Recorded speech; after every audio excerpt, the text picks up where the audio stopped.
The United States Supreme Court has just delivered a decision that will echo through every corner of the nation. This landmark ruling will change the landscape of American gun rights forever, reshaping the way citizens interact with the law and their own rights. In a monumental and historic decision, the court has declared that requiring a government-issued permit to purchase or carry a firearm is unconstitutional, fundamentally altering decades of legal precedent. The entire system of permits, a cornerstone of gun control for generations, has been swept away in a single, sweeping judgment. The justices have made it clear, the Second Amendment right to bear arms is a fundamental right, not a privilege the government can grant or deny at its discretion. This means the legal requirement for a citizen to apply for, pay for, and receive a permit before carrying a concealed handgun in public is now gone, opening the door for millions to exercise their rights without government interference. The same goes for any state or local laws that required a permit just to own a gun in your home. Those restrictions have been struck down as well. The court's decision nullifies laws in nearly half the country, creating a single, national standard that overrides a patchwork of state regulations and local ordinances. Overnight, states with strict permitting systems must adapt, and millions of Americans are left wondering what comes next for public safety and personal freedom. For millions of gun owners, this is a moment of liberation. For others, a source of deep anxiety and uncertainty about the future. The debate over guns in America has just been thrown into a whole new arena, with both sides preparing for the next chapter in this ongoing struggle. The core argument, echoed by the court, is that a right that requires a permit is not a right at all, but a privilege controlled by bureaucrats and subject to political whims. The Supreme Court agreed, stating that the government cannot force citizens to navigate bureaucracy or red tape to exercise a constitutional right, reaffirming the power of the Bill of Rights. All existing state and local permit systems are now legally void, forcing states to rethink their approach to gun regulation from the ground up. The aftershocks of this ruling will be felt for years to come, as lawmakers, citizens, and communities across America grapple with a new era in gun rights and public safety. Before this Supreme Court decision, the U.S. was a patchwork of gun laws, with each state setting its own rules and regulations about who could carry a firearm and under what circumstances. Some states allowed permitless carry, meaning anyone legally allowed to own a gun could carry it without special permission. Others, especially in places like California, New York, and Illinois, required strict permits and imposed heavy restrictions on carrying firearms in public. In these permit states, carrying a concealed firearm without a license was a serious crime, often resulting in harsh penalties. Getting a permit involved background checks, mandatory training courses, fingerprinting, and sometimes high application fees, making the process both time-consuming and expensive. Standards varied widely. Some states were shall issue, granting permits to anyone who met clear objective criteria, such as passing a background check and completing training. Meanwhile, may-issue states gave local authorities broad discretion to deny permits, even to applicants who met all the requirements, often based on subjective judgment. This created confusion, especially for travelers. What was perfectly legal in one state could be a serious felony in another, making it risky to cross state lines with a firearm.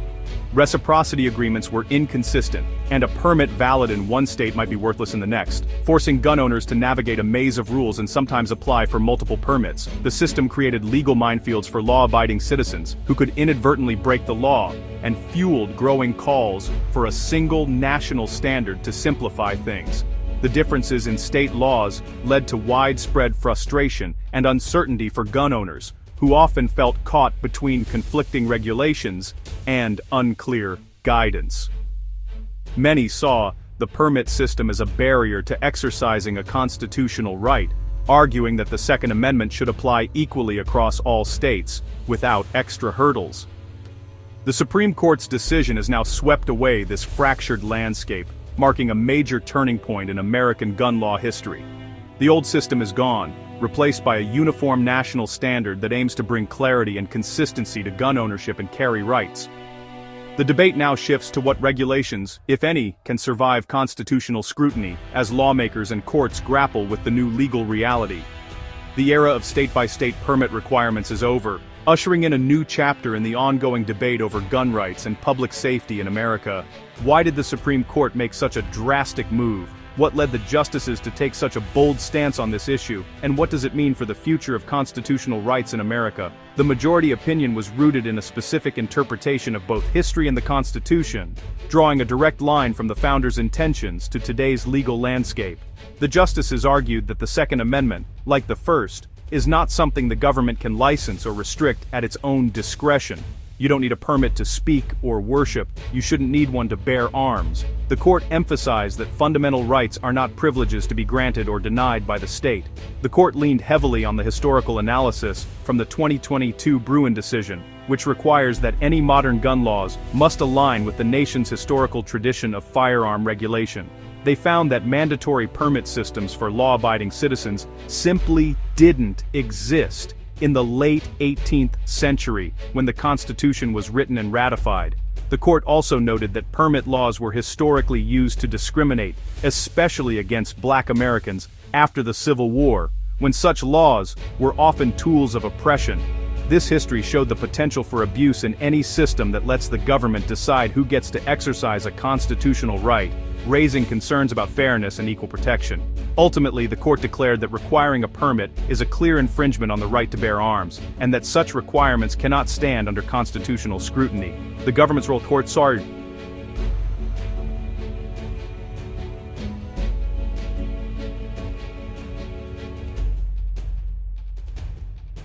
is to respect that right, not to regulate it out of existence or make it dependent on official approval. The Constitution, the court said, is the ultimate authority. In reaffirming this principle, the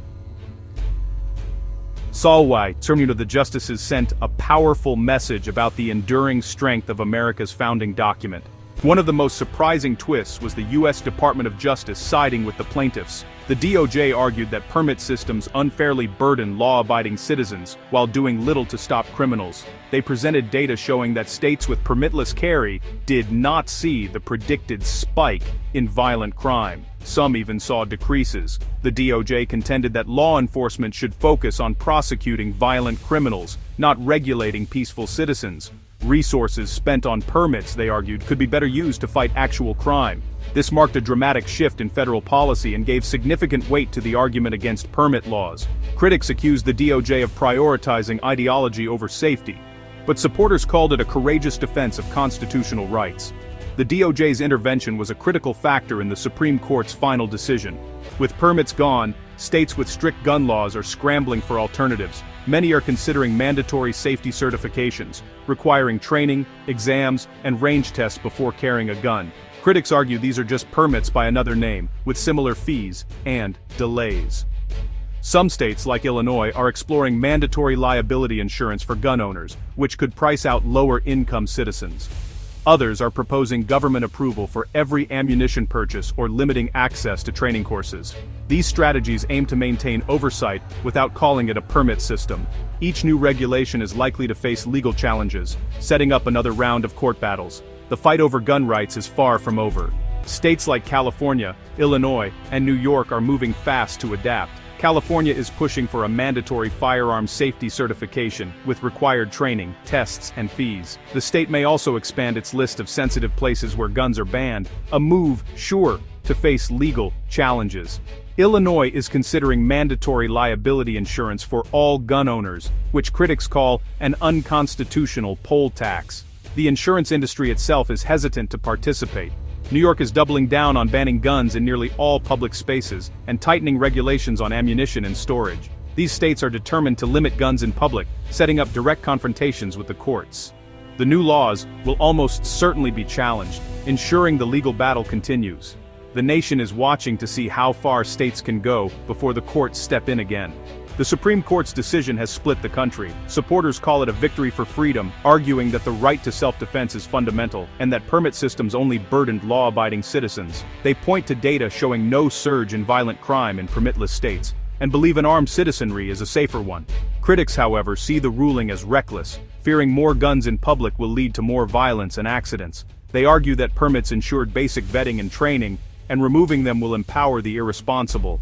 Studies linking weaker permit laws to higher gun violence are cited by opponents. For critics, this is a dangerous, absolutist interpretation of the Second Amendment. Both sides are now mobilizing for the next phase of the gun debate.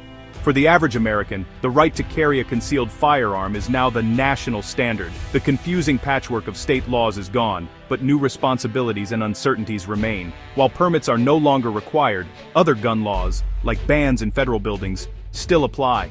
States are already passing new laws about where guns are allowed, so staying informed is crucial. You'll likely see more people carrying firearms in public, which will spark new debates about safety and community. The responsibility for safe gun ownership now falls squarely on individuals. Gun owners must seek out training and understand self-defense laws. Non-owners must adjust to a new reality. The right to carry is now the law of the land, and every American must navigate what that means for themselves and their community.